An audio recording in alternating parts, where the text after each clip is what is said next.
আমরা মারতে চাই না, আবারও বলছি, আমরা কাউকে মারতে চাই না। আমরা প্রথমে কারোর দিকে মিসাইল স্ট্রাইক করতে চাই না, আমরা প্রথমে কারোর দিকে কোনো ধরনের কোনো অনিষ্টের কোনো ধরনের কোনো ইচ্ছা আমাদের নেই। কিন্তু বাংলাদেশের ক্ষেত্রে করতে হচ্ছে তার একটাই কারণ, বাংলাদেশ বড় বড় কথা বলছিল, এই মোহাম্মদ ইউনুস বড় বড় লেকচার দিচ্ছিল সেভেন সিস্টার নিয়ে।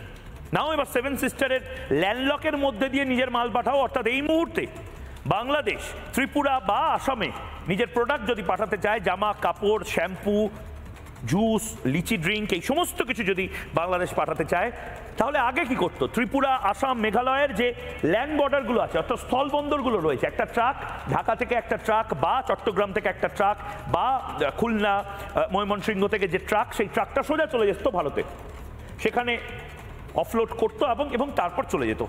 একটা ট্রাকের খরচায় পুরোটা হয়ে যেত। এখন ঢাকা থেকে কোনো জামা কাপড়ের টেক্সটাইল হাবের কোনো মালিক, সে ঢাকা থেকে আর পেট্রাপোল পদ্মা সেতু পেরিয়ে পেট্রাপোলে আসতে পারবে না, তাকে যেতে হবে চট্টগ্রামে।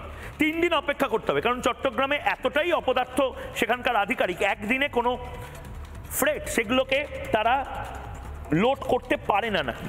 3 দিন অপেক্ষা করতে হবে, 3 দিন সেই ট্রাকটার ভাড়া দিতে হবে, 3 দিন ধরে তাকে ম্যানেজার বা কন্ট্রাক্টরকে রাখতে হবে। তারপর চট্টগ্রাম থেকে সেই মালটা আসবে কলকাতা বন্দরে, এবং কলকাতা বন্দরে আসার পর আবার একটা ট্রাক ভাড়া করতে হবে, এবং সেই ট্রাক ভাড়া করে তাকে আসতে হবে হাবড়া, হুগলি, মুর্শিদাবাদ, যে কোনো জায়গাতে যেখানে যেতে চায়। ভাবুন, মুর্শিদাবাদ হচ্ছে একদম সীমান্ত লাগোয়া এলাকা। আগে মুর্শিদাবাদের লোকে হেঁটে বড় বড় ব্যাগ করে নিজের যে বাণিজ্যিক জিনিসপত্র রয়েছে সেটা নিয়ে চলে আসতো। এখন যদি আনার চেষ্টা হয় তাহলে সেটা স্মাগলিং হবে।